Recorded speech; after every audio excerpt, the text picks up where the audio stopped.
Good morning, afternoon, and evening from wherever you are, and welcome to NerdTube. And it's time to talk about the final three episodes of the final arc of Andor, season 2, episodes 10, 11, and 12. I'm here with Cheeto. How you doing? I'm doing okay. Can't wait to talk about this pack of episodes. And what a interesting finale we got. I did watch, by the way, I did watch Rogue One straight after I finished watching the last three episodes of Andor, and I'll talk about that a little bit later.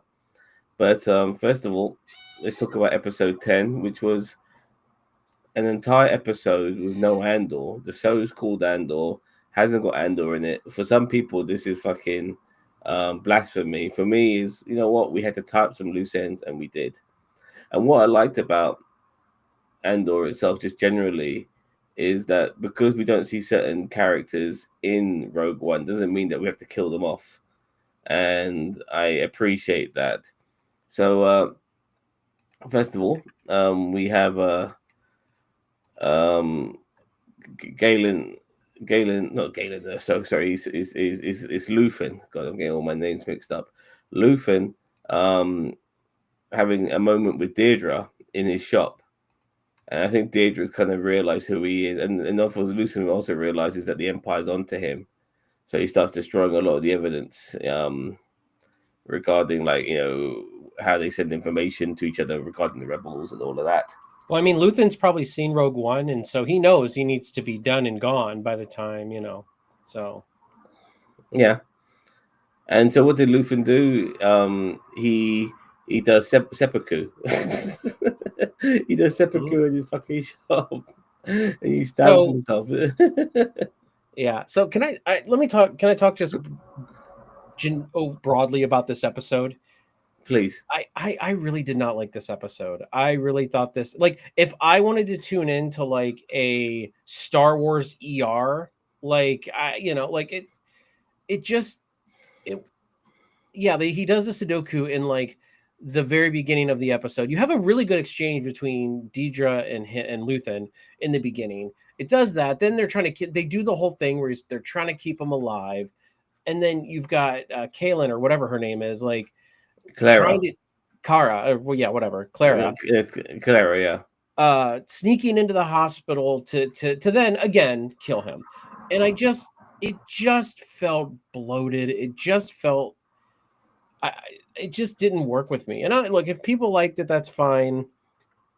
I really like this series, but this is probably my least favorite episode out of the whole series so far. I am sorry to say, Cheetah, that I'm the polar opposite to you on this one. Even though this was an Andorless episode, I still like the fact that we had other characters stepping up to the plate, and I knew Galen was going to be killed. The only thing I found a bit weird about this episode was the flashbacks. Just to, like, kind of Yeah. endorse this relationship Clara and Galen have. This sort of, he's the surrogate father of her. This they do. Even though they probably weren't expecting it to be that way, it was a father-daughter relationship. Even when he first saw her, it kind of reminded me of Aliens when Ripley saw Newt inside the hmm cage. I thought that exact same thing. Yeah, Yeah. yeah. Yeah. I don't know. This episode, I felt like they did a lot of nothing in this episode. You know what I mean? Like I'm not upset that they killed Luthen. I I expected that. I mean, even if he went out with via Sudoku in his shop, like at the beginning of the episode, It's seppuku. Seppuku. Yeah, Yeah, Sudoku's a game. Sorry, yeah, seppuku. Um, yeah. I'm not American. You can tell. Um, so I really feel they did a lot with, or they did nothing with the whole episode. As I said, I think, like, if Luthen would have died, and then maybe this is Claire, like maybe this episode was more of Clara's revenge, where she went after Deidre, and then and then something happened and blah blah. That would have been much more entertaining. But it's just like she snuck in a hospital, she killed Luthen, like. I, and it's not the fact that I didn't have Andor in this. I mean the anti woke mob is going to have a field day with this one. There were like barely any minorities in this one, so I mean they're going to Yeah. love it. Yeah, So I guess, but the woman was in charge though in this one as well, so they might have an issue with that. She yeah, was that's front true and too. center. But still, like I felt like they didn't. It was kind of a piss poor way. Like Luthen did, and I know Luthen didn't need to go out in a blaze of glory, but he didn't. It was kind of just womp womp, with It his wasn't a death. blaze of glory. Well, that's the thing. That's what's so cool. Like he just had to be taken care of, and that's what it was. Like he needed to die because if they managed to keep him alive and then torture him for information, it could have been the end of the rebels. And Well, so I think that either that or I think he indeed like he should have like put off a bomb, something where he and Deidre went out together. Because we'll get to Deidre in a minute. I've got some thoughts on oh that. man, I can't wait to talk about that. But yeah, I look. There's some really funny scenes. The way she did things on the fly, sneaked into the hospital, and then got that old alien. Yeah, which is absolutely hilarious. The Oh yeah, level of that was funny. I laughed at that again. I okay, like was it like, like very funny, like, and like it was a moment of levity in all this, all the tenseness that we were getting during all of this, and how she was going to proceed, and eventually she just had to shoot her way through, and then terminate, get Luthen's life. I even saw a smile in Luthen's face, I think, as he was dying.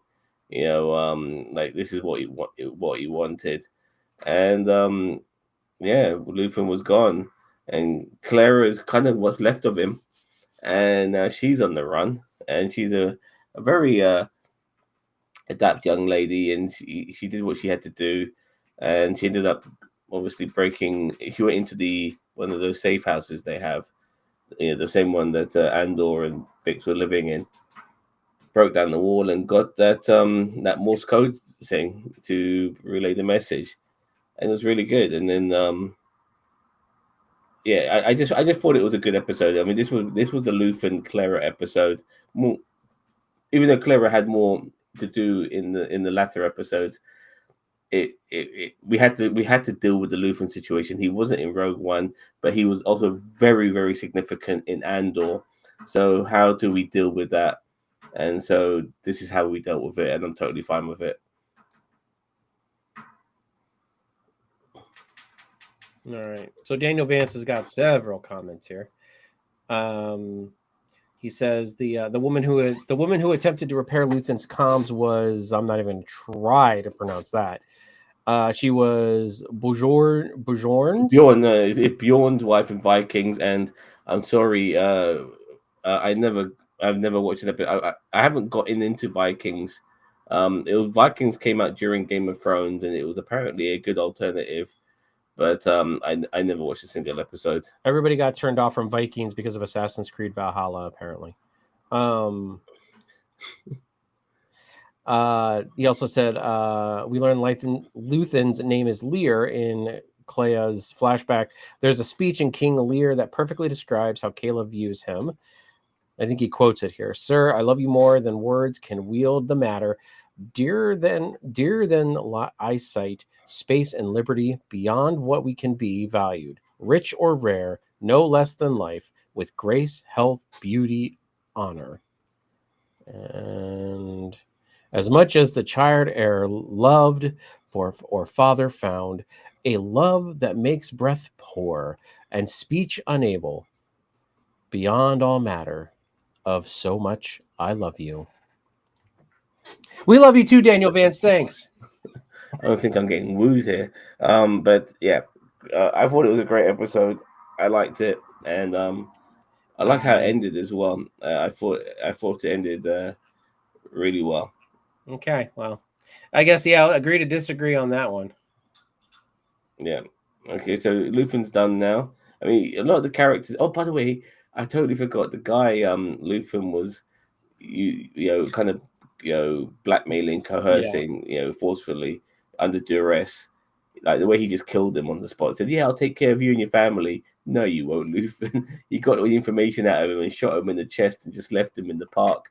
Absolutely hilarious. And we didn't realize he did that until we saw the body later on. That was brilliant. Oh, I knew that was Yeah. coming. I knew that was coming. Like you can't trust Luthen for anything. So I mean that's the thing is that, and we'll get into this in the next episode. But like with Luthen, it's like the rebels knew that he was a loose cannon, and like like the Luthen is that line to what are you trying to save if you can't like save yourself? You know what I mean? Like he's that line right there that like Luthen knew he was like Luthen was doing the dirty things because he didn't want the next generation to have to live with that guilt. He even pretty much said that in the first season. But it's just like, man, like what do you fight? Like if you're just going to sit there and kill a dude that's been helping you the whole time and he has a family, like I think he was. I think that was kind of the point where like in that scene where I was like, yeah, he's kind of lost. You know what I mean? Like He's almost forgotten what he's fighting for to a degree. Yeah, exactly. He's The just alliance has been created, and he still doesn't fucking trust it. He's become so untrustworthy that even when they've created something to fight against the Empire, he can't back it. Like he doesn't, he almost feels like he has to take everything on his own. yeah.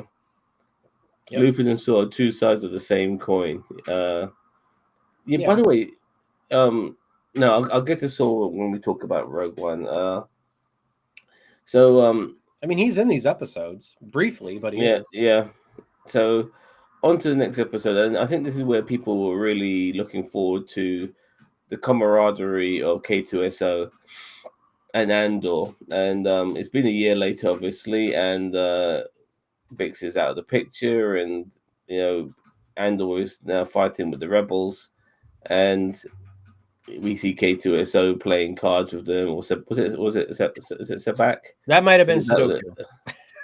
Yeah, no, it was something I had not heard before. It wasn't Sabak. It was I thought it started with an L, but I don't know. It looked almost like a Star Wars version of Dominoes to a degree. I was thinking more maybe Dabo, like from Star Trek, maybe, but maybe I don't know. But yeah, like Dominoes. Yeah, now I want pizza.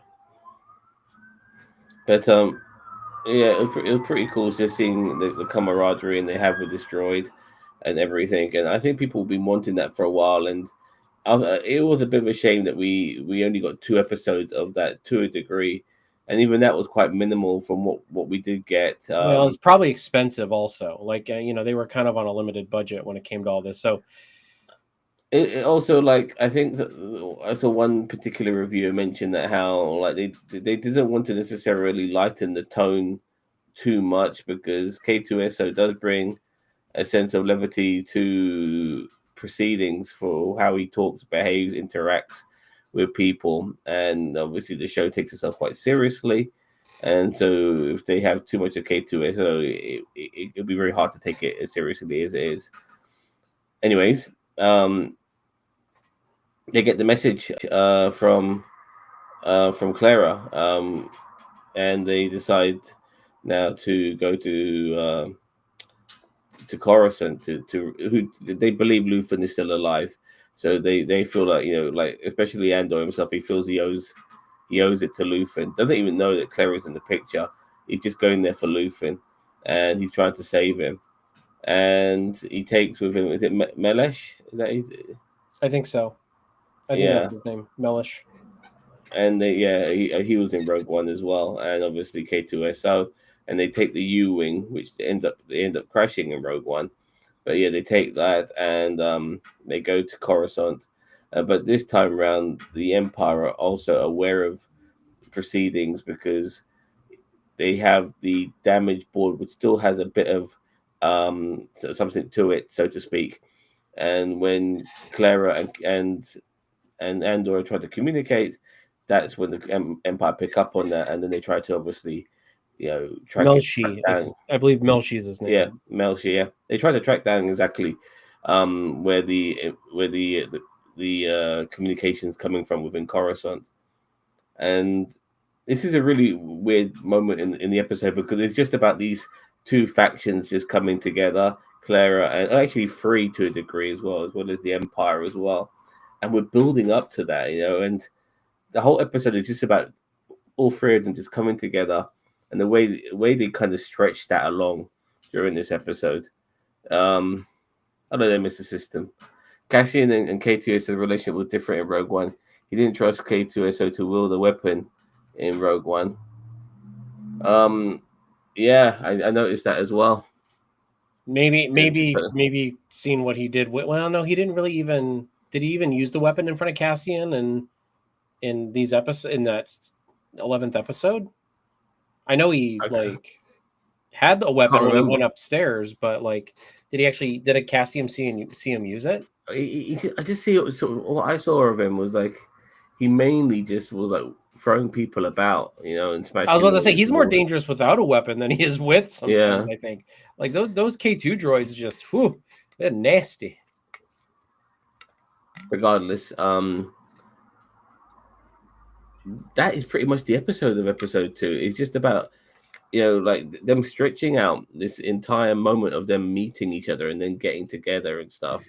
And Clara totally unaware of what's going on, and she herself now has kind of become that girl again who was lost in the we saw in the flashback. She's kind of resorted to that because she got the one person she did trust is gone, and she killed him, in Luthen.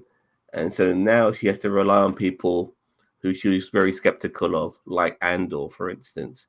Can we rely on him? Yeah, because if you remember back in season 1, she was very skeptical of him. So, but she's got little choice now. She and obviously, for far she's also concerned. Going to Yavin 4 would probably be a fucking prison sentence, but she just doesn't know. She's just totally unaware. She's always been with Luthen. Them two have always been doing things, and now she hasn't got that even, and she has to kind of make a new family, so to speak. Yeah.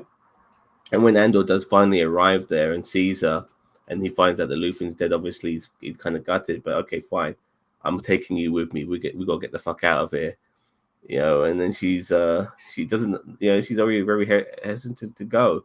And then the Empire obviously closing down as well.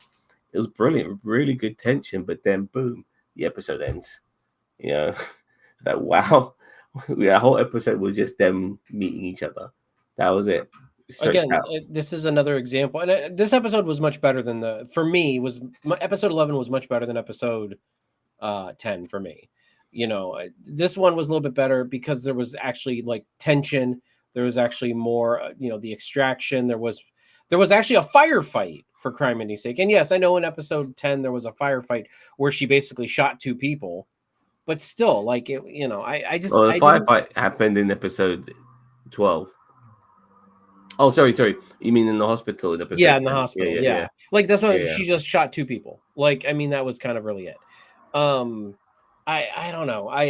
Episode 11 was better, definitely for me. I think K2SO did bring a element to the show that was different for, especially kind of leading into Rogue One. I do get Clara's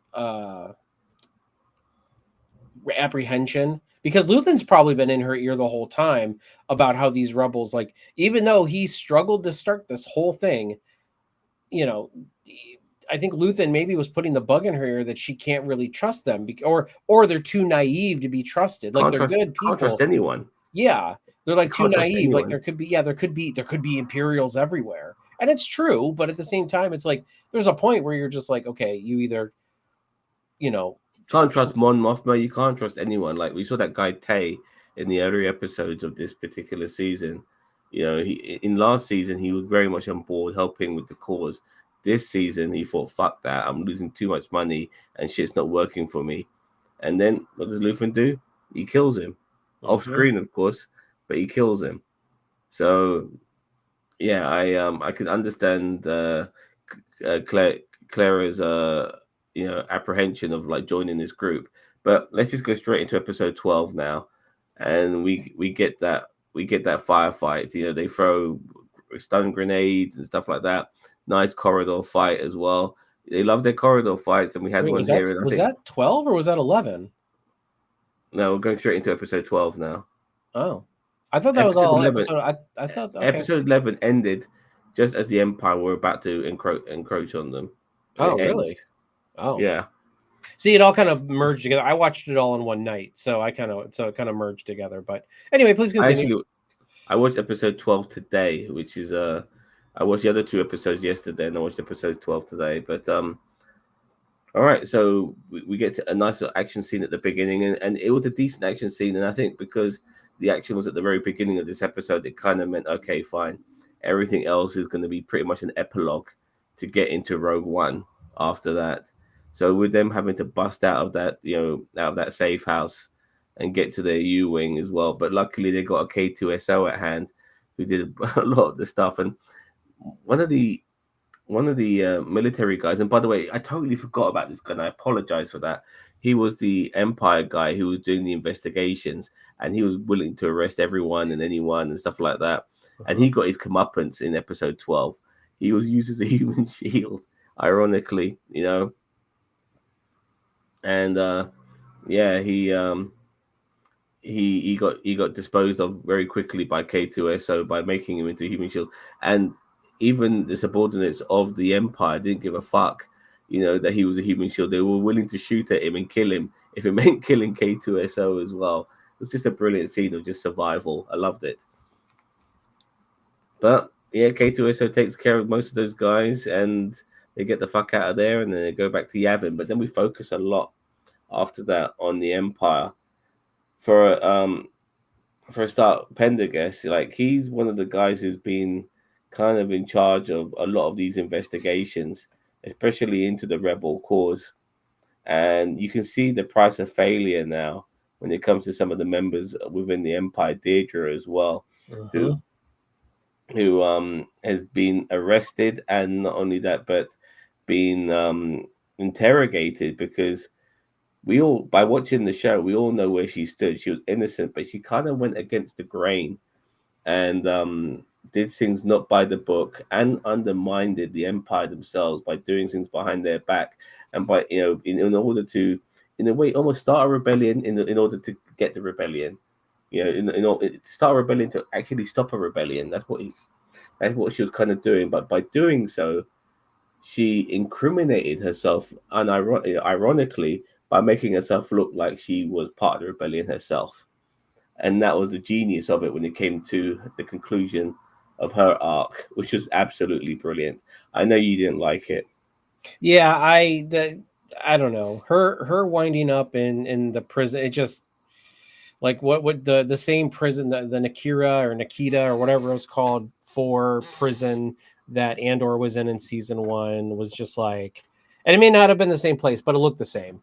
I So think the that type, style was the same. yeah, the style was the same. So I don't know. I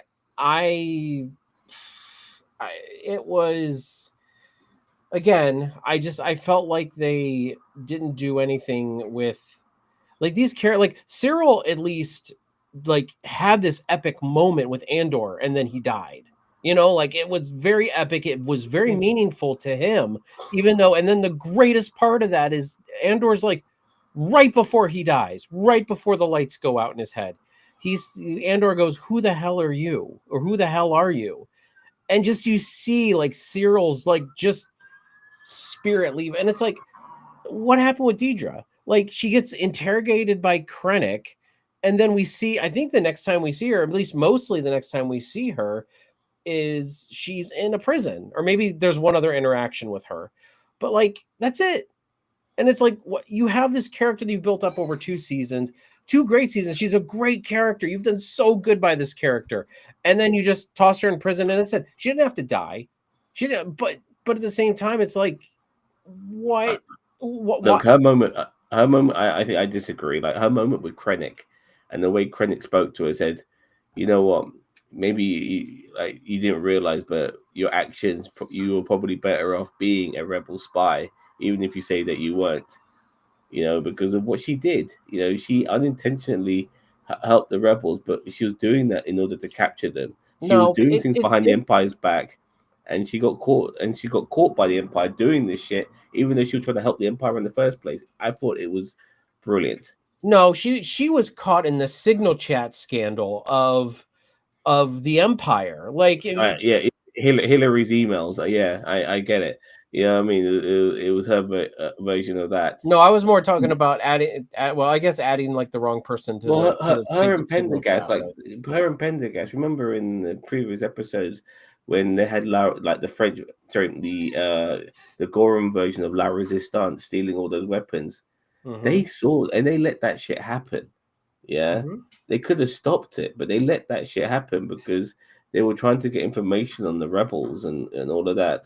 They're interrogating, but this became a common thing within the Empire where they would let people escape and think that they've won or whatever in order just to chase them to find out where the fuck they were going. They did that in A New Hope. Remember They, Han, Leia, Luke, and like the Millennium Falcon. Like they let them go so they could yeah, I follow them know. to That's what I'm Yavin saying. 4. It is in the Imperial playbook. Yeah, they've done that before a couple of times in other things, I believe as well. So I can't remember completely in every aspect, but yeah, it's been done before. So yeah, so what but I guess because they were doing it, it made them look like they. And then remember, we're talking about mid-ranking officers. Pendergast is not a superior high officer, and definitely not Deirdre either. So they were mid rank officers doing stuff which were very underhanded. It made them look like rebel spies. So much so that Pendergast's failure made him commit suicide, which was fucking brilliant. Now I that was loved good. it. Honestly, if that would have been Deidre's end, I would have been okay with that. Like I would have been okay with that if in the end Deidre took her own life because she failed and she was going to be put away or something like that. But again, She's young. She's too ambitious. Pendergast is an old man. He didn't want to go to jail. That's why he fucking killed himself. well, You that's what know. I'm saying is like I think it would have been more impactful for the character if they would have done something different. Like her just going to jail. It's like that's like an end of like okay, so I know this is gonna sound stupid, but like that's like the end of a season thing where she might come back next season for some reason. But as far as we know, there's no season 3 of Andor. Now Yeah, but the she's in jail. Like she ain't going anywhere, man.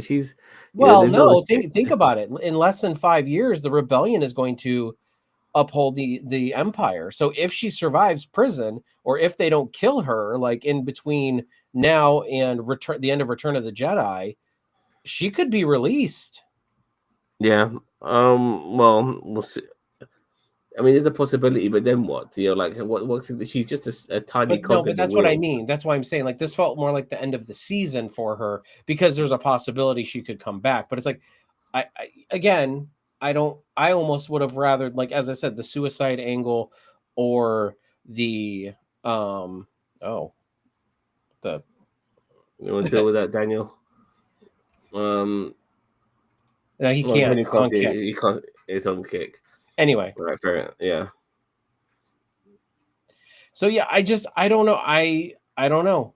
Like I don't like what they did with her, and I don't. I thought it was poetic justice, though. Can't you see it? Like Yeah, I mean, she yes, was on you the side, and can. she ends up getting arrested, and she ends up thrown in jail, even though she was trying to do her very best, to influence and do the right thing. And what was her punishment? Punishment. What was her reward? Sorry, punishment.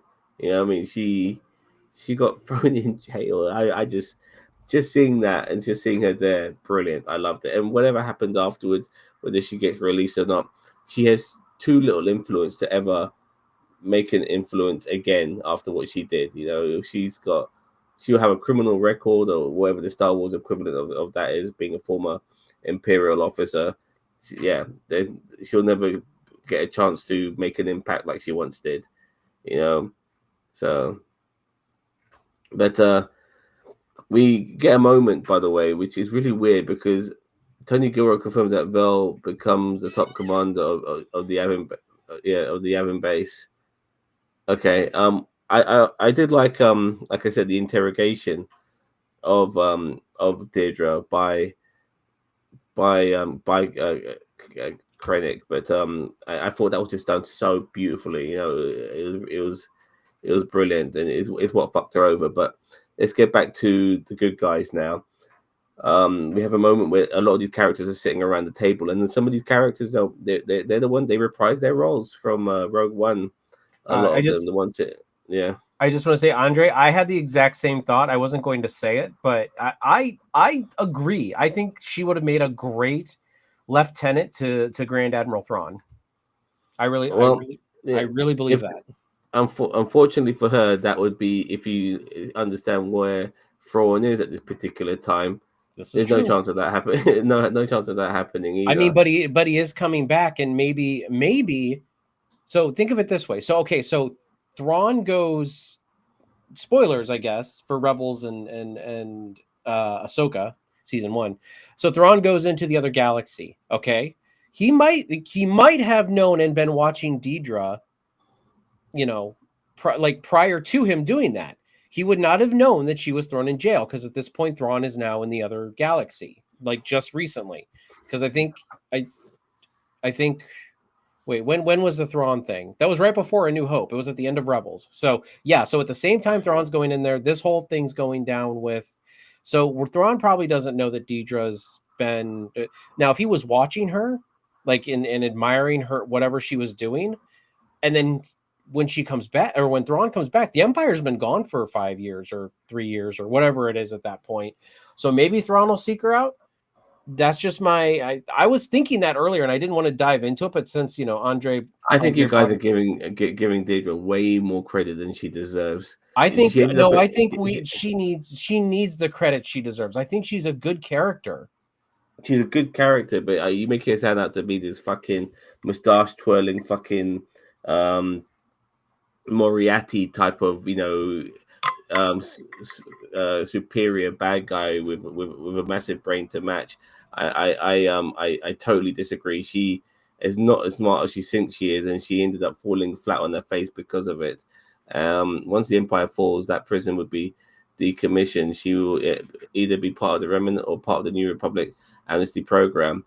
But they'll always know that she was a former I Republic officer. I honestly feel like Um, you're not giving her enough credit because even Krennic said you really missed your calling. You should have been a rebel spy because obviously she got away with a oh, lot I agree. I with agree. Yeah. with different intentions, but like if she put her mind to being a rebel or or whatever. So that's what I'm thinking. I'm thinking it comes natural to her.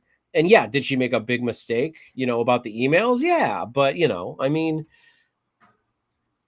again, head canon. I would love to see her back. I acknowledge that there is a 99% possibility that's probably not going to happen, but still, I would love to see Deidre and Thrawn. Like as soon as Thrawn comes back, he finds her somehow, and he's like, "What? You've fallen from grace. Let me But lift you back up." she by that particular time, I mean, how many years would have gone by? 15 years, Oh, possibly. 5. What do you mean 5?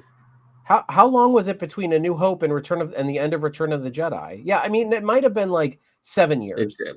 6 years then, but then it's about another 4 to 7 years with I regarding thought I thought man Ahsoka. I thought Ahsoka took place like only a couple years after Return of the Jedi. No, Mandalorian did, but there's been several seasons of the Mandalorian before Ahsoka came into play. I mean, Ahsoka came into play in season 2 of the Mandalorian, but when it came to her own show, it could be a year or two after that. You know, yeah, it could be a good 10 years easily for Deirdre being in jail, possibly. And like I said, you saw how they treat. What was that episode? I think it was. Was it what was it? Was it Book of Boba Fett or was it Mandalorian? No, was it Ahsoka? I can't even fucking remember which it was. Where they focused. They had these Imperial guys and they were doing shitty jobs. Do you remember? And Are you talking about at the end of Mando's, like when they were sitting on the speeder bikes? no, they were on the train. They were going on this train and apparently this Imperial woman, she was pretending to be with the rebels or resistance or some sort of undercover shit, but in real life she was with the Empire all along. Or was it the beginning of the New Order back then? I can't remember, but I don't oh know. I god, don't even know what you're talking about. all these shows are fucking getting blurred. Um, anyway, I can anyway. So anyway, let's just Yeah. move on to Andor and the council and the fucking rebels and stuff like that. So okay. So the first season of Ahsoka is set approximately 5 years after the events of Return of the Jedi. So let's say from A New Hope to Return of the Jedi is 6 years, right? Like let's just say approximately 5 years after. So you're talking 11 years. So yeah, Deidre'd be older, but she wouldn't be like she was already relatively young. So I mean, I would I would she'd put be in her. her She would be 40s. something. I would know. I would say that she's more probably closer to her 50s. She would. I think she was in her 30s, 30s to late 30s at least as an officer. You know, in the Empire. So I put her closer to her late 40s, early 50s. Okay. Well, But again, we'll regardless, probably never know because it's just headcanon for me. But I mean, yeah.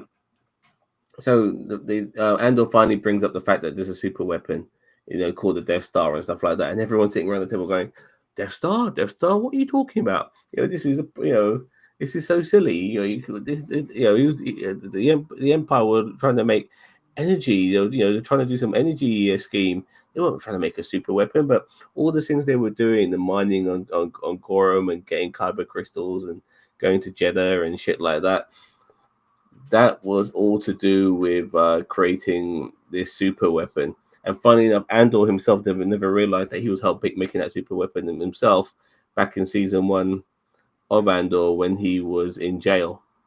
but see, that's kind of the beauty of some of this show is that like It's 4 years. so Okay. regardless 6 years, 5 years, 4 years, like again it close enough, approximate guessing. Um, so like it's really funny because if you look at it, like Andor barely ever like he helped build pieces of the Death Star, and yet he until Rogue One, he never even heard of it. He never even saw it. He never even saw any part of it besides the pieces he was making. He had no idea what he was making things for. Then you've got like Cyril chasing Andor through 2 whole seasons, never even being in the same room until the very end. Well, besides obviously their first encounter. Like there's all these things that like, and with Deidre, it's like Deidre like barely ever crossing paths with Axis with Luthen until the very end. Like she never, I don't think she ever was she ever in the same room with him. Yeah. I know that Well, Krennic was, but well, actually, Andor and Cyril did cross paths in season 1. that's But what I it mean. Yeah, except after their first encounter in season 1, where he But like it was a very, they both meant something different to each other from the positions they were in.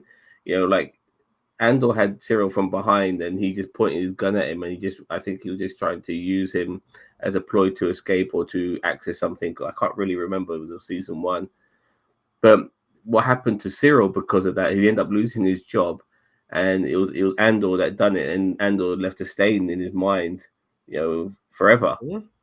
after that. Yep. But Andor was never going to remember that moment. He just used him for what he needed. Those sort of scenarios happened all the time for Andor, so he just moved on very quickly.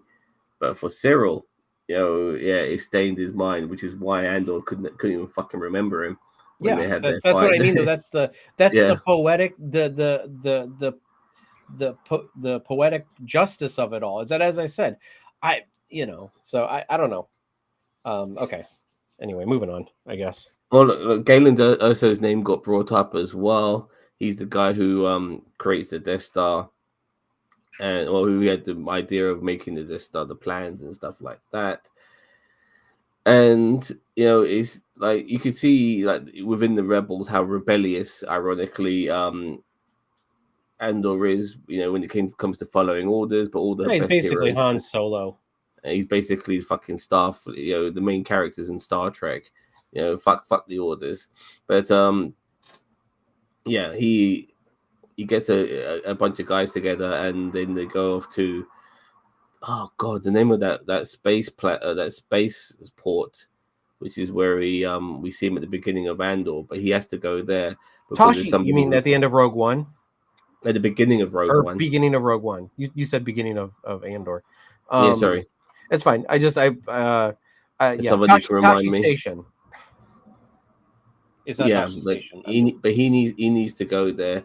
You know, the people in the council, they don't know shit. You can see how privileged a lot of them are. You saw the privilege in to a degree in in Mon Mothma when she was being helped escape Coruscant when because it's she really didn't. crazy because it's like Bail Organa's always come across as like this really like good guy, like this really chill dude, like. But he and Andor really butt heads a lot. Like they don't like each other. Like, and you can feel that. And it's like it really kind of showcases like two characters that we really like don't really like each other. And it's like, you don't know how to deal with that. Hmm. It's like in wrestling, like the face versus the face. You can like both people, but you got to believe that they don't like each other. You know what I mean? Like, Yeah, I agree. I agree. So yeah, then they shoot off, and then we kind of like it was a very interesting way to end, regarding all these different characters because they're all getting set up now for Rogue One. Andor has to go to that spaceport planet to get regarding information on the Death Star, and where the plans could possibly be, and Galen Erso as well because he was looking for Galen Erso, and obviously Krennic now is ready to continue progress on the Death Star as the build of it is almost complete, and we hear Tarkin's name mentioned as well on occasion, so he knows he's going to be dealing with him as well. so yeah, Yep. here's my issue with episode 12. And again, this is not as bad for me as episode 9 because episode 9 was just a dud. um episode 12 was just like the setup of Rogue One, and like, not, we needed that, we needed the setup, I agree, but like they literally took a whole episode to set up Rogue One when we really didn't need all that.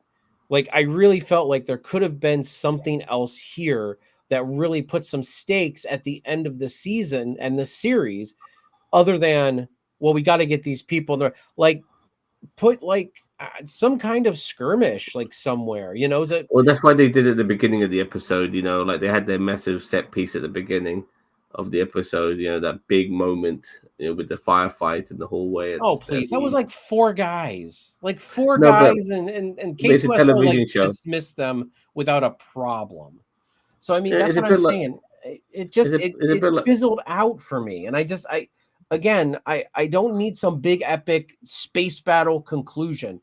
But like, like on their way to Yavin, something happens, like they're being chased. They need to lose the Empire so they don't reveal Yavin 4. Like they got to do something. Like there was nothing there other than setup for Rogue One. And I love Rogue One.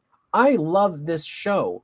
But in if you watch it, and again, if you probably watch a show in a vacuum and you don't watch Rogue One after this movie per se, it's like what like, why are we ending here? And yes, you watch Rogue One, you're like, oh great, this is what's going on. But as a show, it really felt like there was no closure for some of the some of the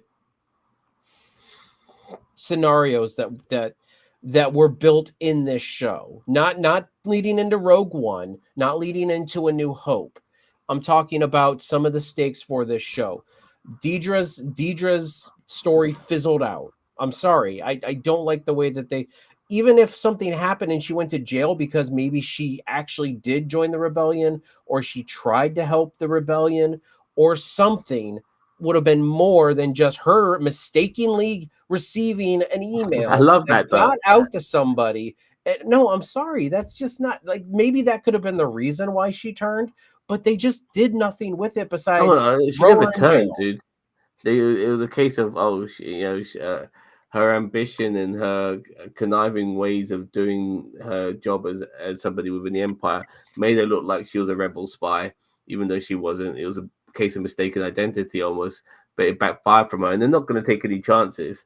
Therefore, fuck it. You're going to jail, I and mean, so that's we didn't see a how they ton of saw her. Saw Gerrera's group. We could have seen some more of Saw Gerrera's group.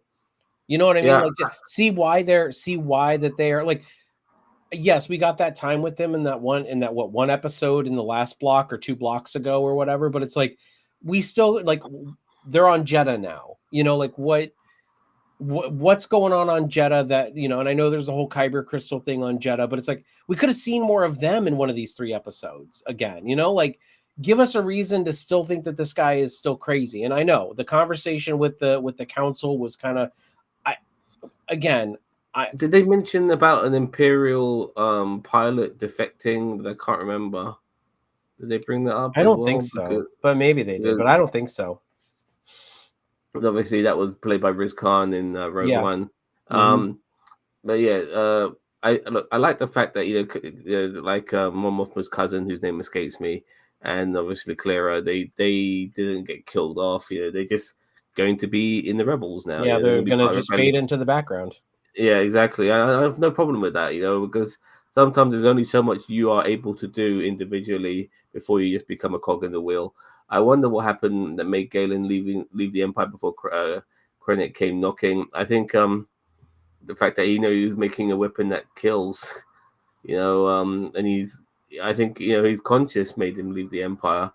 There was supposed to be a Leia cameo in the Senate, but it was cut for Bell's line about "I trust her with my life." Yeah, I remember that from Rogue One. Watch Rebels if you want more of the Saw story. Fair enough. Did Saw have feet, by the way, in Andor, because he's got fucking metal legs in Rogue One. I was about to say, I think he had a peg leg, like in Rogue One, like he's a pirate. Arg! I'm Saw Gerrera. I thought there was I somehow felt that we were going to see his feature, and also Again, something we probably could have seen in this show that was kind of whatever. these are some of the things I felt like was left out, like, and also regarding Andor and his sister, like that never got resolved, and I have no problem with that to a degree. Your sister's missing, and you want to get back to her, and we saw that last like dream shot of him thinking about his sister, because that was a big deal in season 1. They just totally put that on the cutting room floor in season 2. Yeah, I was about to say, and not that I agree, not that I wanted resolution to that, like not that I needed it, but I mean, even him coming to terms with the fact that he may never find her sister would have been a great part of an episode. But again, we didn't get that. We didn't get the fact that he's like him coming to terms with the fact that he may never find his sister, and maybe if he ever does. But like that was a big focal point in season 1 that they did. You're right. They just kind of dropped for season 2. He was missing both legs in Rogue One. They teased what happened with the gas extraction hack storyline earlier in the season. Okay, well, I just felt there was some inconsistencies there at times, but fair enough. Also, regarding Bix, she ended up on the Weetabix planet. You don't get Weetabix in America, do you? No. Okay, it's a cereal made out of wheat, and she's in Wheat Planet. Weetabix. We Doesn't have matter. thins over here, and we have cream of wheat. So okay, cream of wheat sounds horrible, but regardless, it's kind of oatmeal. She had the kid with Andor, and it's a young Poe Dameron. Yeah, we don't know that. the only Hispanic I posted. What did I posted something? It's like, well, how is this like? Why are people saying this is the only Hispanic family in the galaxy? Like, so yeah. I wouldn't mind it being Poe Dameron, only because I like Poe Dameron and I like Cassian, but at the same time, I'm like, it's just way too. It makes the universe seem too small. Yeah, I agree. I totally agree. So yeah, well, but that's but that's what people want. So maybe would he be the right age if he was born at that period? I read somebody kind of broke it down, and I think they said that it was feasible. Like he would, if he was in his late 30s or early 30s, that would be him. And Oscar Isaac is not. How old is Oscar Isaac? I mean, not that it matters. He's in his 40s, but Hollywood actors they all look fucking young. Yeah, so. I was about to say somebody was breaking it down online. I didn't read the whole thing, but I'm like, they were basically saying that it's a possibility. Just like it depends on how old Poe is supposed to be.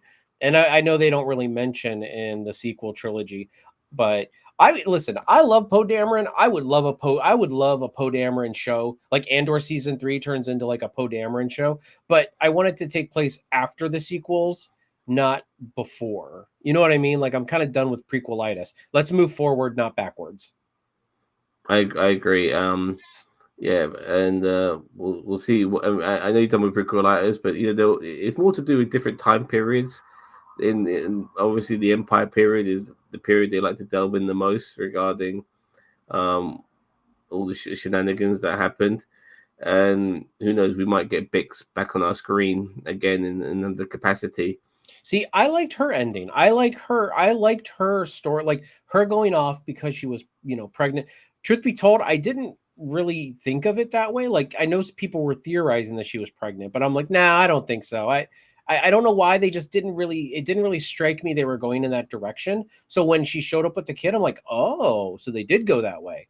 I like that ending for Bix. I like the fact, and again, I know that's kind of sucks for Cassian because we know what happens to him in Rogue One, but like that is an ending that I thought worked.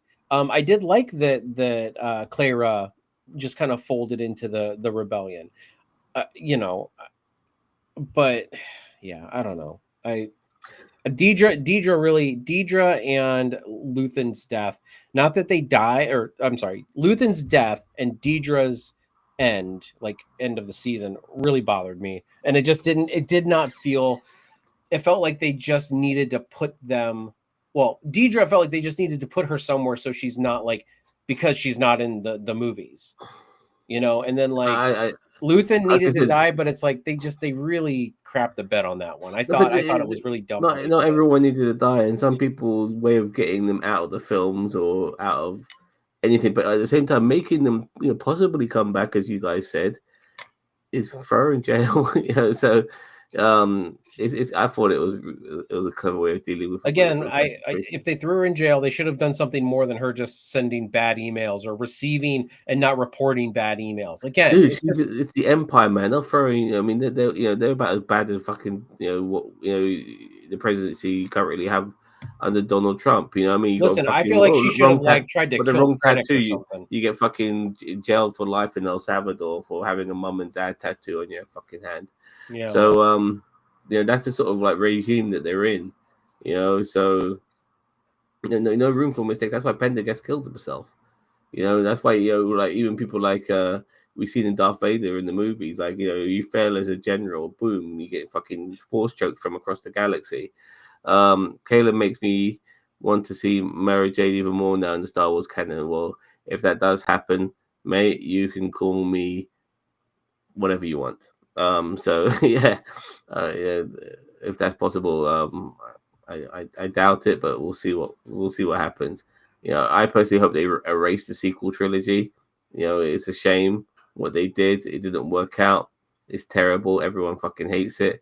Start again, and next time when you do start again, make sure that you have all three movies planned out. well, and I You do like what they're doing with the Mandalorian and Ahsoka, like the Thrawn buildup. They're building. They needed to follow the heir to the Empire storyline, not Yeah, I verbatim. agree. But they really needed to kind of follow that format where things were happening right after Return of the Jedi, and you've got some new heroes coming in. Yeah, you can have Luke, and you can have some of some other characters. I honestly would say bring in the guy who played. Don't bring in Harrison Ford. Like he just doesn't work. Bring in the guy who played Harrison or Alden, Han Solo Alden, in Aaron, Solo. Alden Ehrenreich, Alden Yeah, Ehrenreich. I think, yeah, something like yeah. that, So yeah. Bring him in. I liked him. I thought he wasn't bad. No God, one's his going to be career the has same Han disappeared, Solo as man. Harrison Ford, but He made that film. That should have been a career starter, and like you ain't seen him in well, shit since. that's because Star Wars fans are the worst. They'd rather watch Harrison Ford at 80 years old run around shooting blasters and saying it belongs in a space museum Yeah, than I know, but people like even John Boyega's had a decent career, and what's his face God damn it, man, Kylo Ren, whose name escapes me. Adam Driver. Adam Driver's had an amazing career. after Star Wars, so yeah, Daisy Ridley not so much. Yeah, She's been in a she's few kind of things. not done anything. She had one or two movies, I think. She was Murder on the Orient Express, and she's been in a few things, but Yeah. yeah, nothing too major post Star Wars. She's probably dying for Star Wars to come back so she can get a fucking job again. So anyway, Rogue One. Um, have you watched Rogue One today? I have not. No, I didn't have time before we started. If we would have waited till 7:30, my time to start, then I probably would have had enough time to watch it. But when we bumped this back to the normal time, I didn't have a chance to watch it. So When you do get a chance to watch it, like you'll feel like, wow, this does not feel like Andor whatsoever. Like Andor itself, the tone of Andor, the music they use in Andor, like everything about it. When you switch to Rogue One, it doesn't feel the same. Like it's so significantly different. it's almost like Obviously, it came out 10 years ago. well, the pacing's a bit different as well, but at the same time, you're really hoping that everything fits perfectly. Regarding that's the thing with prequels. When you make a movie, sometimes you don't have prequels in mind, and so you have to really hope that when you do a prequel for a film, or in this case, a series for a film, excuse me, that it all fits together perfectly, and it kind of fits reasonably well, but not perfectly. That's just my opinion. Yeah, the music this season's been so fracking good. I agree. Yeah, I plan on watching Rogue One. I just have not had time to like after watching the 3 episodes. I just have not had time to sit down and actually watch it. I might do it tonight. I might do it tomorrow. I do plan on watching Rogue One though. As I said, I might even watch episode 12 again and then go right into Rogue One just to Yeah, kind of get that transition. But like I don't know. As I said, episode 12 was just kind of like episode 9. I definitely don't want to watch episode 9 again. No way. Episode 10 I might revisit, but like episode 12 I'd only probably watch it because literally the most of the episode is build up to Rogue One. They might as well have called it it's crazy Rogue because like Zero Point Five.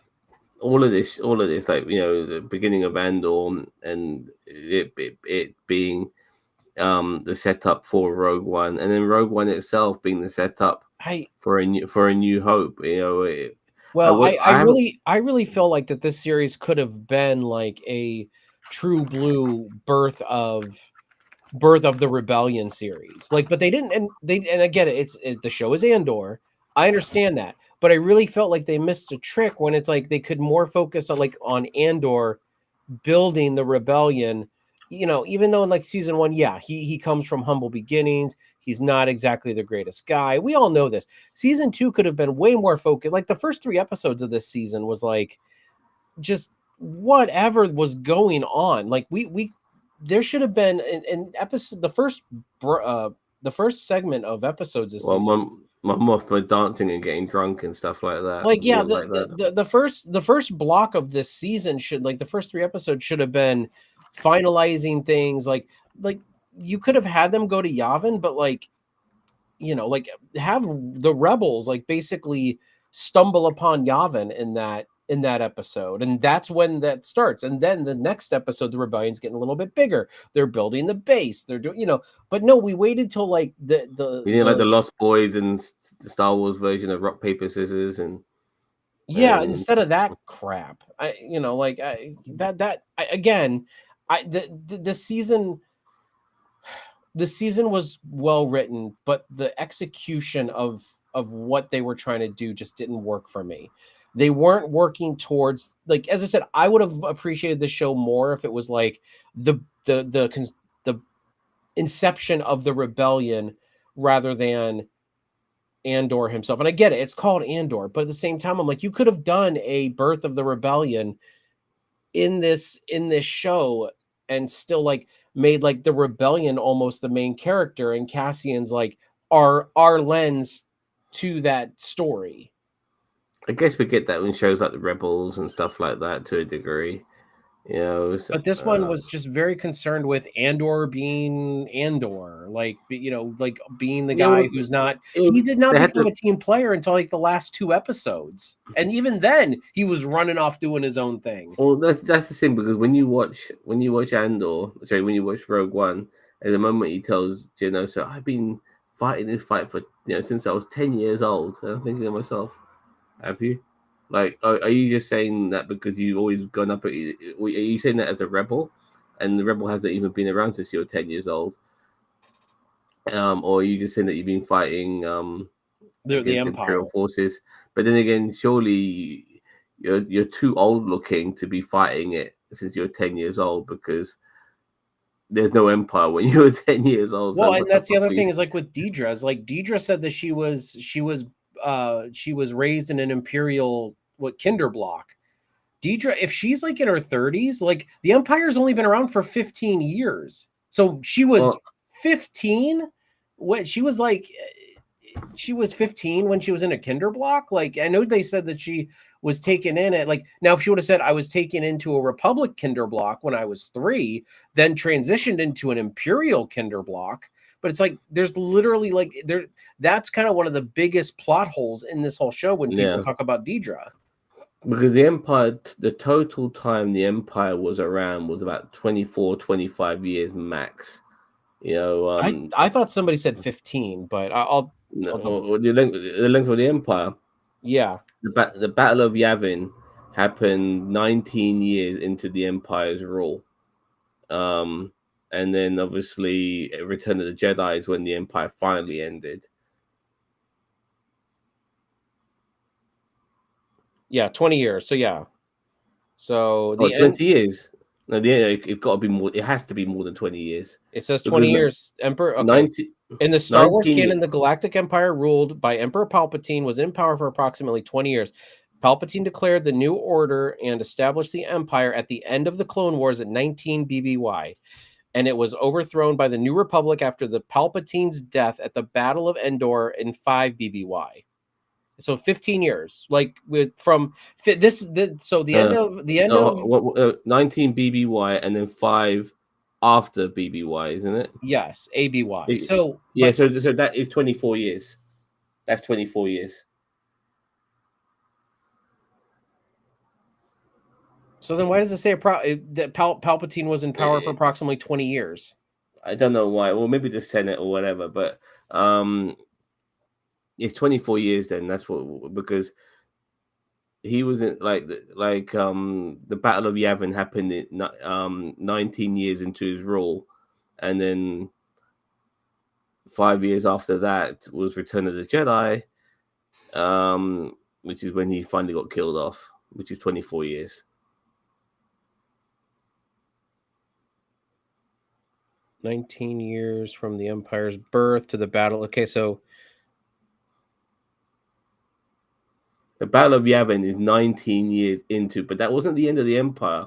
That was just yeah, the end of the you're first right. Death That Star. wasn't the end of the Empire. You're right. So okay, so and so, but still, like, but she was 3 when she was born into an Imperial kinder block, Yeah, so and it's wrong. yeah, I was gonna say it's Yeah, just like it's like yeah. but that's what I'm saying is like there are plot holes here that just and again I think it is doesn't it make that big of a sense. deal? No, I'm hand waving it. It's Yeah, fine. I likewise, likewise.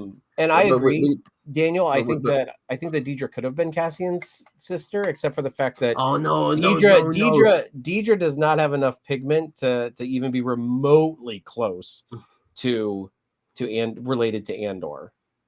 It's not just that. Look. Let's just please stop thinking about that. There was moments where Andor had fucking Deirdre in his crosshairs. He never thought, "Oh shit, that's my sister. I'm about to kill." Yeah, please. Yeah, please, please, please, please, please. Maybe that who was his stepsis. It's all bullshit. And we need to stop talking about this. And you talk about the small universe. That's the small universe right there. Yeah. You know what I No, mean? I didn't want it. I'm just saying I've heard people talk about it. And like, Yeah, let them talk about it. They're fucking idiots. Yeah, I mean, okay. honestly, honestly, it's one of the most Daniel Vance infuriating ones. from Zam's lips, you're a fucking idiot. I think Daniel No, Vance is she's just not. No, being no. I know. I'm not saying that to Daniel Vance, because Daniel Vance comes up with a lot of cool shit. But that particular thing, No, I yeah, agree. I didn't want that it's just either. Like as I said, yeah. I don't. Everybody doesn't need to be like a major thing in the universe of Star Wars. You know what I mean? Like I honestly wouldn't have. I would not have even been that sad if like he found out that she died years ago. You know, like in an Imperial prison, something like. I mean, if you want to do closure, do that. You know, like give him another reason to fight the Empire. You know. Yeah, like I said, it's some things I'm totally fine with, but yeah, that was one step too many. But watching by the way, watching Rogue One again and how it ended and seeing the end of Cassian and all of that and Jinna, so knowing that they've done their job of sending the message and everything, and the Star Wars the Death Star plans ending up with Leia and then obviously her then putting it into R2, just absolutely crazy. You know, all of this stuff. You know, it's just. But Rogue One, the greatest thing Rogue One did, in my opinion. I mean, it had some fantastic battles. I thought the final third of Rogue One was tremendously good. But Galen also talking about making the weakness in the Death Star was genius because now people can stop making that joke about the fucking vents because it was made on purpose. Genius. Yeah. I listen. I'm a fan of it. Internal sabotage, but he had to do it so that nobody would find it. And the rebellion Okay. wouldn't have found it unless they were delivered the plans that basically spelled it out for them. It's not like And the rebellion just stumbled upon it. Like it was a plan. well, for me though, like him calling Galen calling Jin Stardust all the time. I just expected Cody Rhodes to pop out of nowhere at some particular point, but that never I thought that happened. was kind of a dumb nickname. I'm sorry. Like I was like Stardust, really? I'm like Yeah, but it was clever regarding it being um, a code for the MacGuffin, which was the Death Star. The Death Star plans were the MacGuffin of that movie. So they should have just um, called it what it was actually, going to be as the Emperor's secret energy plan. But that yeah, didn't roll off the tongue. Kino Loy. Well, yeah, but the men and women are separated.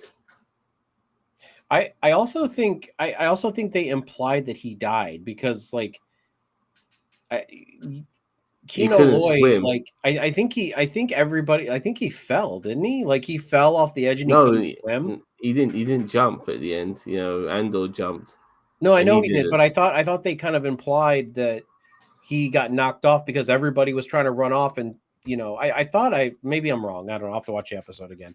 That's an episode I'll go back and watch. Is that block? Those 3 episodes. Those were good. Yeah, him escaping jail. Just the realization. And remember, you're talking about people wrongly imprisoned for fuck all.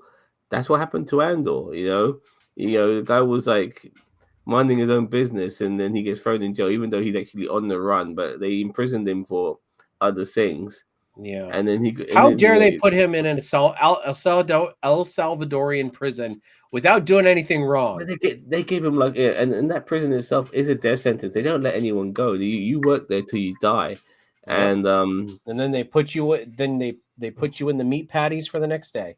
yeah, so I think people need to remember that shit as well, and all of that. So regarding prison, like if you're in jail, you're done. Anyway, let's mark these episodes. God. We'll mark it as a set. Yeah, we've been doing that all this No, time. well, these ones for me, I mean, you can mark it as a set. These ones for me, I could probably have All to right. mark separate. Okay, fine. Let's mark them separately then. Go first. Okay, I'm gonna give episode 10 probably. I'm gonna be generous and give it a 5. Wow. Episode 11, I'll probably give a 7, and then episode 12, I'll probably give a 6. Overall, yeah, you can probably just say the arc overall has been a 6 for me. Like these last 3 episodes, if you just want to round it, but like, yeah, like 10 was rough, and as I'm being generous with that, with that 5. So yeah, but Okay, that's I'm kind of gonna where I need to be. I'm giving all 3 episodes an 8. I enjoyed them all. I thought there's a possibility I might give episode 11 and 7 because it was kind of a stretched out episode, but I look back at it now, and outside of the Imperials, like the moment, so outside of the Rebels, the moments with the Imperials were actually really good. So yeah, all 3 episodes gets an 8 for me. You just like the fact that Dum Dum Duggan was one of the Imperials. Was he? No, Okay. he just remind all he needed was that like top hat type thing, and then he did with the mustache. It just would have been Dum Dum Duggan. It's funny where like that Imperial officer, the one who was like willing to put people in jail and stuff like that, one who got turned into a human shield. Like they gave him armor to wear, but that armor does fuck all. I've seen so many times, one shot, to the chest, and you're dead. Like, what is the point of wearing that armor if it doesn't protect you from laser blast? So It's not Beskar. anyway, yeah, but still, I mean, I'm sure there's other materials out there that can protect you to a degree. And it's sort of like one shot to the fucking chest. It's just ridiculous. Yeah, but you think the Empire is actually going to spend the credits to make something for every soldier like that? No. What's the point of armor then? You just need more of a uniform. Is that what you're saying? No, it gives you a false sense of security. That's what they do with troops. They give them all these Kevlar vests and stuff. And although yes, they do absorb something, if you just get shot like straight on, like sometimes it just won't protect you depending on the caliber. So I mean, and as I said, the stuff that they give our troops sometimes is just not that great. Okay, what are you going to give season 2? The first block and the last block really let me down. The middle, like episodes 4 through 9, are really the real meat and potatoes of this season, and really, really freaking good. But even with that, I'm probably gonna give it a 7, generous 7, because they shit the bed in the beginning. They shit the bed at the end for me. And as I said, I'm not saying it sucked. It's still above average marks. But still, like I can't give it more than I can't give it more than a 7. Yeah. Anyway, go ahead. I'm sure if Paddy's watching this right now, he'll probably keel over. But I'm going to give Andor season 2 a 9. And I give it a 9 for a couple of reasons. For a start, it's Star Wars done right. I mean, ever since Disney's had Star Wars, this is probably but that's a pretty low bar. Like, no, I disagree. I think this is No, I meant like comparing it to other Star Wars that's come out recently. Like besides Rogue One, everything past like A Force Awakens has just not been that great. Rogue One I think for you yourself, and I think Ginger as well, is their favorite Star Wars movie, and that's Disney. Yes, that's what I mean. Yeah. But I mean, that's the only thing that's really stood out.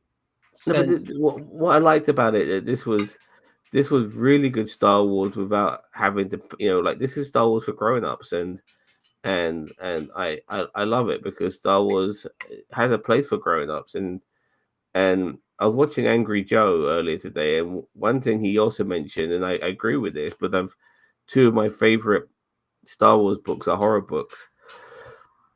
I would love to see Star Wars horror, done in the right way. One of them was an Old Republic book called The Red Harvest, and the other one is Death Troopers, which is apparently associated with Red Harvest. Both of them are like zombie, sort of monstery Star Wars. One of them is set on like an abandoned not Death Star, Star Destroyer. Yeah. And like there's some zombies in there, and Han Solo and Chewbacca's there, and there's a couple of other people there as well. And the other one is based during the Old Republic era, where this this Sith is trying to make the perfect Sith and needs this flower, and he gets his kind of experimentations wrong and ends up creating this zombie type creature and shit like that instead. You know, um, yeah, it's they're great horrors. They're really great, especially the Red Harvest. Actually, both of them are really good at times. The horror elements is just so well done, and I would love to see something like that in Star Wars. There's comedy in Star Wars. There's you can make Star Wars for kids like they've done in Skeleton Crew. You know, you can make it for adults like they've done in Andor, and you could do horror and stuff like that as well. There's so many ways you can produce and perform Star Wars. So I don't yeah, disagree with you there. I think that you've got a whole. That's why, again, I hate that they fall back on the Jedi so much, is because you've got a whole universe to play in, and you choose to keep focusing on the laser swords and space magic. it's what they Monks. know. Like like if to truly go back to Old Republic, it's so difficult. But my God, like those Old Yeah, Republic but cuts. you still, it's all about Jedi and Sith. I don't want that. I want, like, even No, Mandalorian, I like the I idea of the Mandalorian, but they just fall back into the Jedi bullshit yet again. In, like, even in season 2, that's why I did not like season 2. I'm like, God, we're now falling back into the Jedi bullshit again. no, I do agree. But what do you write about? What do you do? Like which is interesting. Like it's and look, if even I guess Skeleton Crew had a bit of Jedi moments as well. I'll be honest with you, but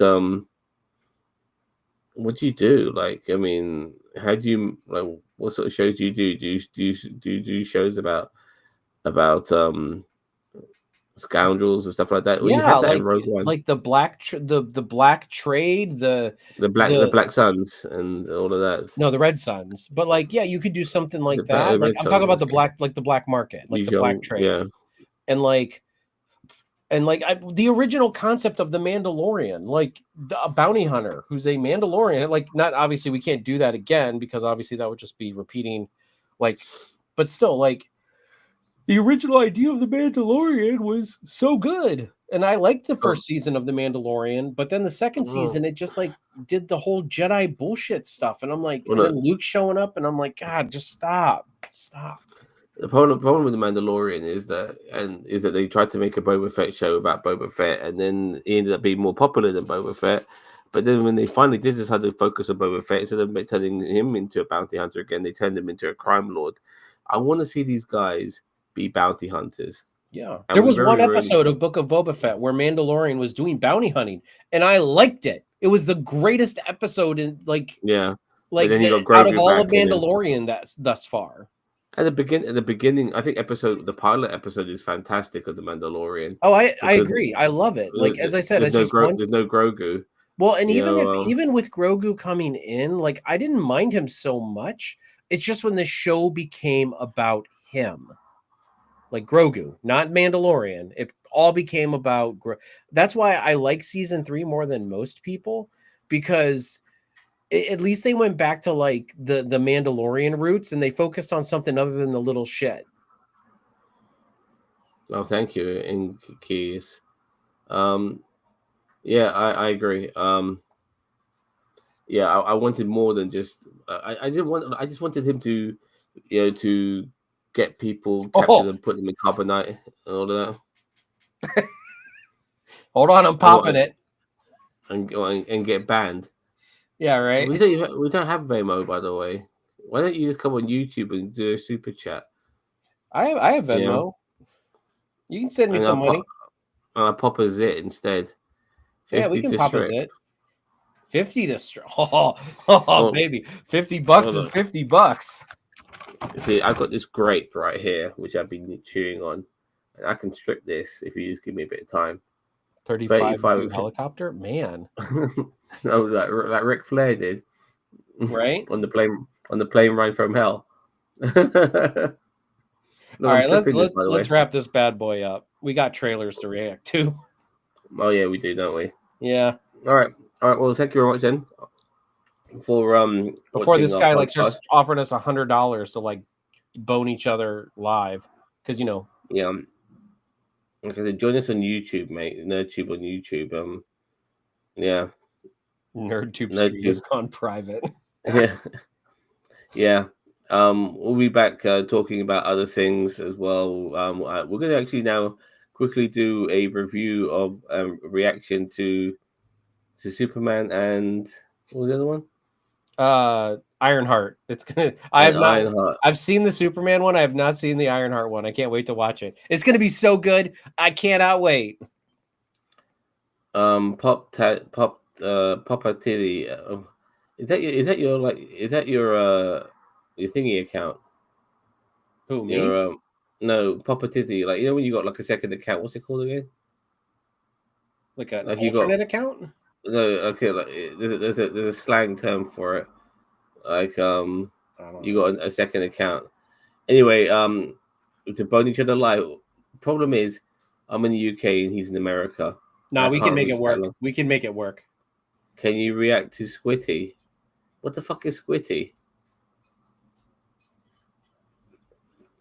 I don't know. Let's wrap it. Let's Yeah, wrap it like a condom. fucking middle aged, mate. You're talking to us like we're fucking 15. Don't forget to like, share, subscribe to NerdTube, great social media channel you never heard of. We'll be back soon with some reactions. Bye bye.